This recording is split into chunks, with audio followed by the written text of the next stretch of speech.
What's up, guys? This is Amon Hanson of Disabling Your Dreams. This is a podcast for dreamers with disabilities and for people without disabilities to understand us better and how we live our life.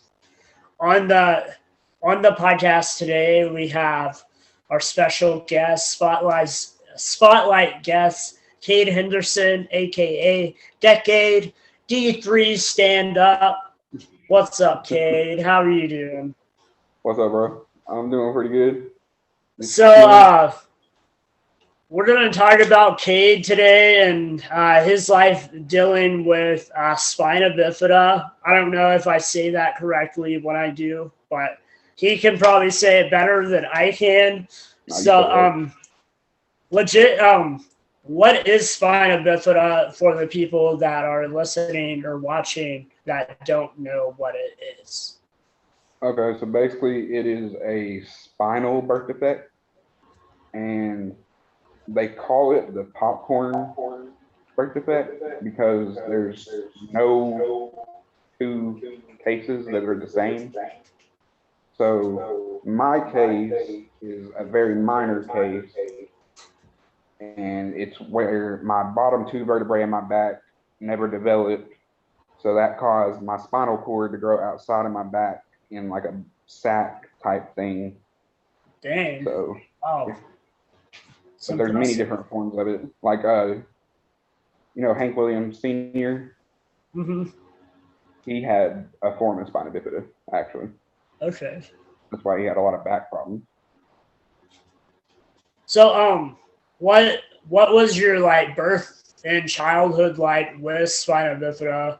Because I only know you from our 20s, in high school. Yeah. But for listeners and watchers and for myself, I want to get to know you better, and this is why I had you come on to the podcast. What was your birth and childhood like with this condition? When I was born, since my spinal cord was outside of my back in the bubble thing, they had to rush me into surgery, and I was in surgery within 5 minutes of being born. And I had probably, I think, 5 surgeries within that first week of being born or something like that. Maybe even more than that. I don't know exactly how many, but I had quite a bit of surgeries. And then I have a shunt. They call it a shunt. It's a tube that goes in my head, and it drains my brain fluids. It circulates because my spinal fluid doesn't circulate properly. So they had to go and put a shunt in, and that helps it. So I've had, when I was a baby is when I had a lot of shunt revisions and a lot of head surgeries and stuff. So, yeah. Yeah. And then I growing up through I had my first shunt revision where I can remember what it felt like when I was 13, and that's the last time I've ever had to do a shunt revision. But yeah, it's been wild. It's been a long ride. I feel that like in my episode 1 of the podcast, I talked about when I was born, I stopped breathing and they had to rush me in a helicopter to Oklahoma. What's funny is the doctors told my mom that I wouldn't walk, I wouldn't talk, I wouldn't do anything like that. So whenever I was born, she said that I came out kicking and screaming. So she knew from there. Oh wow, dude! So you're like a living miracle. You have a true story, and I like that. And we're gonna dive in deeper as we go on the podcast. You talked a little bit about your childhood and the surgeries you've had, around birth and your childhood. What was school like? Do you ever remember a time where you were bullied or looked down upon? I've been elementary school. I'm 26 and I get bullied still. But yeah, well, I mean, you know how kids are. That's just how it is when you grow up. But yeah, I got picked on numerous times. Now I got to where an age of where I got to where I was sick of it and started punching people in the nose for it. But Yeah. I mean, yeah, I still deal with it, getting called all kind of names and handicapped and Okay. gimped and crippled and all that, you know. So do you feel like that impacted like your life to show people that their limitations for your life don't stop you there? Yeah, Okay. exactly. Yeah, exactly. That's Yeah, really sure. awesome because like I talked about on the first episode, like a lot of people with disabilities, they're more sheltered and separated from a lot of people because of how they feel like like mentally or because Yeah, of the bullies that have came into their life and kind of messed up their yeah, how they think about their self personally. So exactly. what was your home life going through with spina bifida? Like, tell me about your family. Uh, What was their experience with you having this? well, my mom raised me my whole life. Uh, my biological father, he was murdered when I was 13 months old, so I didn't really get to meet him. Like he Oh held me wow, like twice, I'm sorry and for your loss. oh, you're fine. I've seen maybe like three pictures of him, but so my mom has raised me my whole life really, and been there through the whole thing. She was Yeah. 15 when she had me, and all the doctors told her to abort me and all that stuff, and she chose not to. So it's been a long ride, but yeah, I have a brother and a sister too that are younger than me. I'm the oldest of three, and Okay. I I moved around a lot when I was younger, and Yeah. like growing up, like in middle school and stuff. I went to like four different middle schools in eighth grade. So So we talked about your childhood and your surgeries. I want to go in deeper into like as a child, what was your dream for life? What goals did you have in mind growing up in well, the world? uh, well, you know, sophomore year we did athletic training together. So Yeah. that was my goal, like up until I graduated. Well, there was along the way I had a couple other. So I wanted to do athletic training mainly, and then there was a little splurt where I wanted to be an architect and I wanted to be an air traffic controller. But the air traffic controlling thing, it was I can't do because I have anxiety way too bad, and I'm not trying to have that kind of responsibility on my shoulders. So I Right. decided that wasn't for me. And then architecture, I just didn't want to go to the schooling. I'm not book smart, so I just didn't want to do the schooling on that. And that is well, more or less what happened with the athletic training. I just didn't want to go through all the school. So Okay. after that, I dropped out of college and found music, and been doing that ever since. Yeah, that's awesome, man. So music, I play music also. You know this. Yes, sir. We both found it kind of similar in a way. Like it's always been there in our life, and we just like Mm-hmm. grown to like it to make it like Yeah, thing that we do permanently. yeah, Um, yeah. Like I remember you used to do the talent shows and stuff in high school. yeah, I I love talent shows, man. I've Yeah. always loved the opportunity of going and showing who I truly am. Didn't you For do Mr. Ada too? yep, Yeah, I was I'm gonna a say you did data Mr. Ada all too. my life. Yeah. Yep. But yeah, football, you brought up football. Like, I remember, like, we would drive the gator around the track and stuff, and like, we'd have some fun. Me, you, and Yeah. Chad. That was awesome. Like, Mhm. I remember some days that we like just talk about life Like just All sit kind of in stuff. the training room and just talk about life and everything. Mhm. Which Some of those my are best really times were on that football field. in my life, going through that. Oh, Talking yeah. about like football stuff, like in Oh, high okay. school. You're adding questions as you go too, I'm noticing.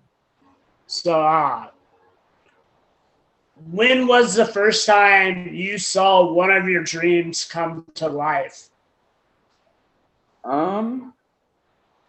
Well, I'd say that was at a young age, really. I mean, when I first started walking, I guess is what it would be, Okay. because I was always told that I never would. And how I started walking is funny, actually. It was so my mom's ex-husband would put money on the door, and if I stood up and walked to it, I would get the dollar. If I Oh, fell wow. down, I would have to go back and start over. So I did that to learn how to walk. And eventually I got to where I would walk on my own. And I ended up walking to my Aunt Stacy, and she can tell you herself if you ever meet her. But it was pretty cool. Yeah. Everybody freaked out. They're like, he wasn't supposed to do that. That's amazing, dude. Yeah, I never thought I was gonna be able to hear. Then I had my ear surgery, and like a lot of things changed for me, like Yeah. drastically. So you talked about music. I know that's a big thing for you now, and I know forever it will be. When did you start working with music? Like when did you sit down and like start like really focusing on like your artistry and what you wanted to do? Well, I'd say I started writing when I was about 13. That's when I started, because I had a lot of stuff in my head that I just wanted to get out. And Yeah. I listened to a lot of rap music growing up, so it just was a way for me to express myself and to vent. So I started writing when I was 13, and then I started recording when I was probably 16 or 17. And then I recorded my first track, Pretty Boy Floyd, in 2018 with DJ ProStar out of OKC. Shout out to ProStar. And then it's then I started working on my album, all that. A couple of years later, I met Jared Uper out of Ada. I don't know if you know who that is, but Sounds familiar. I might know him. he works at I know a I-Corps. lot of He people. don't work at I-Corps. He works at that place that's by I-Corps. Okay. But anyway, he had a studio at his house, and that's how I started making music. We made a song called Silent Man, and that was the first song I ever recorded. That's my first verse. I wasn't D3 but back then, by the way. That was before the D3. Right. I've been in a couple bands, so like band name changes, then like my project changing and everything. Yeah. So See, when I didn't take it more seriously, my rap name was C Wobbles. Everybody used to call me that in high school. Well, something about you. I really enjoy the message that you have in your music and the topics that you talk about going through life. Like every step is a struggle. Like all they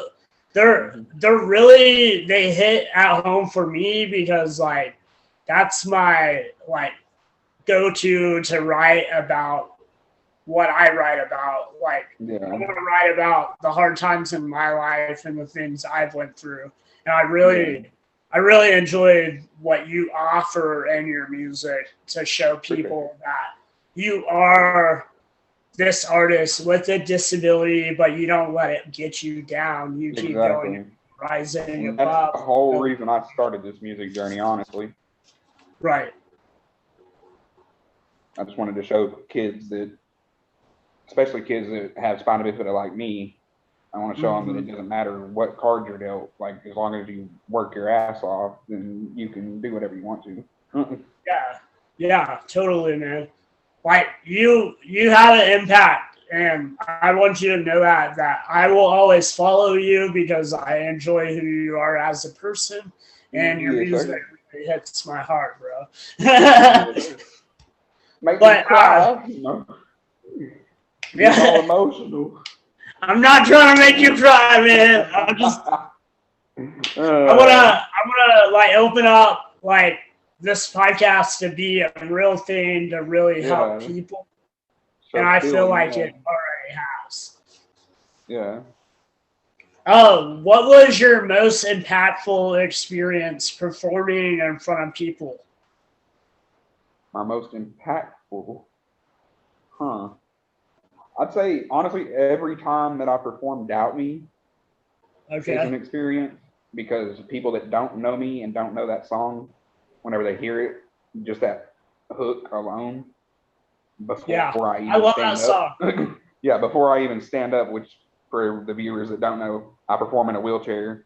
I'm actually in the wheelchair right now, but I stand up during my song "Doubt Me" during the hook, because I say I was told I'd never walk, I stand proudly.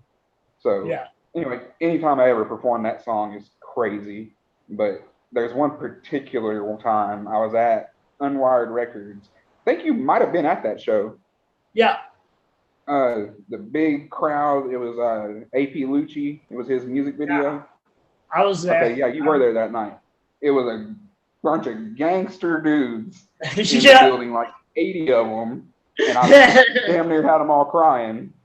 So that one was a really cool one to feel. That was probably my biggest crowd too. That's amazing. I'm not ever able to say I made a gangster cry, but you have that. You but maybe one day. Never know. So, you talked about your music and everything. What pushes you daily to make a difference in the world? I know you kind of elaborated that already, but what's like truly one thing that really pushes you day to day to keep going? Just being told no all my life, really. I've always been the person that people say no to. So I decided to go out and get it myself, more or less.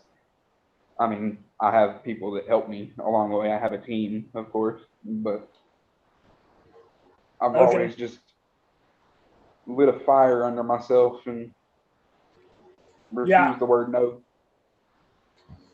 I like that. I like that a lot, because I'm the same way. Like, so many people have told me that I couldn't play guitar, and I showed them I could. Like, I grew up having. People tell me every day I can't rap.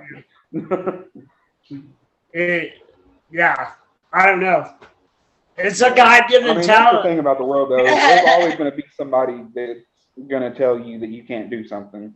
That's just how the world is. Yeah. So you just got to learn to tune that out and follow your own path, really. Totally. So here's my last question. Then we'll wrap it up a little bit. But what are you currently doing as a dreamer now? Like, I know you're an artist. Do you have anything coming out soon? What are you doing currently? I am working on, so I got a EP called Altered Aspiration. Which basically translates to bigger dreams. It's just a cooler way of saying it.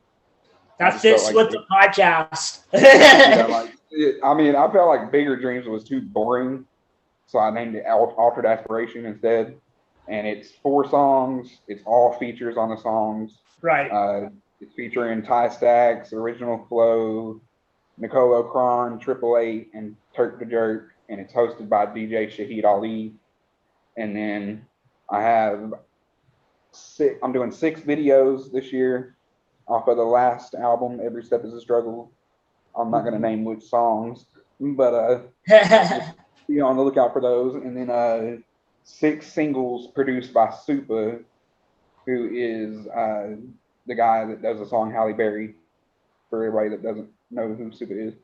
I met him in Houston at Loudfest, and that's awesome. We linked up, and I'm going to do 6 singles with him this year. The first one is going to release around March, I'm hoping. It's featuring Queso Bobby, Yeah, guys, go check that out. Go follow Decade on all social media. I know he has it everywhere. Got a lot of stuff going on. Music, like legit, this guy has a message that everyone needs to hear.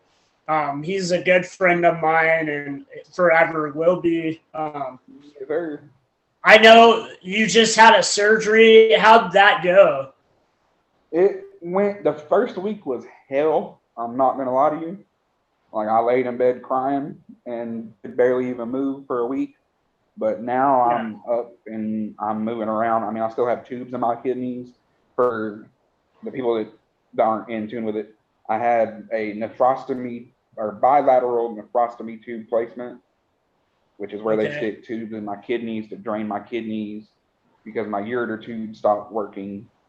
And then in a couple weeks, I'm going to be having a ileal conduit put in to eliminate my bladder, basically, so I can stop having infections and getting sick and having to end up in the hospital for a week at a time. Well, keep your head up, man.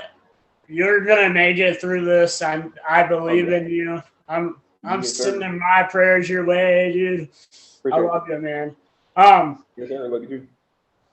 Do you, if you could, just like for the listeners and the watchers out there, the dreamers out there in the world, would you give a message of inspiration to tell them to keep going in their dreams in life? Yeah. Never stop, really. That's just that simple. Never stop.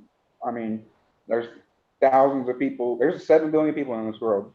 And I guarantee about probably 70% will tell you no. But there's that 30% that will tell you yes. So just work your ass off and make it happen. Really. That's all you got to do. Words from the man, Decade himself. He's living from D3 himself.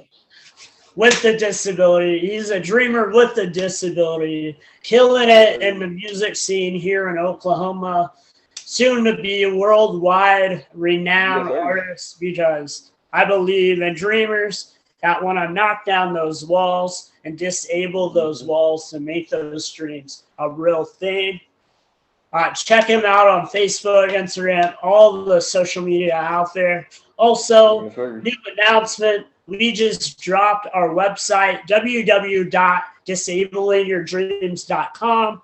Check out our merch store. All the money and the funds that you send me will go back into the podcast to give voices to people that don't have a spotlight in their life.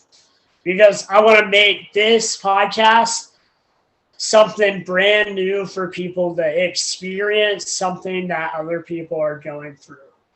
This is Disabling Your Dreams, a podcast for dreamers with disabilities and for people without disabilities to understand who we are. Thank you for watching episode 2. Decade, if you want to say a goodbye and a thank you. Later, y'all. Shout out to my guy, Amon. This is a really dope thing he has going on. Make sure and follow everything. I'm so excited for the album that you are about to release. Yes, sir. Yeah, dude. Valentine's Day. Actually, Valentine's Day. I'll plug this in there too. You can go to Crowded Streaming. It's an app called Crowded Streaming, and I actually just uploaded it today. So for anybody that wants to check it out, I mean, I know this ain't gonna release till whenever, but it'll be on Crowded Streaming. Okay, awesome. Thank you guys for watching again. This is Amon Hanson, your host, and we will see you next month with another Spotlight guest. Thank you, Decade. Love you, man. Peace out, guys.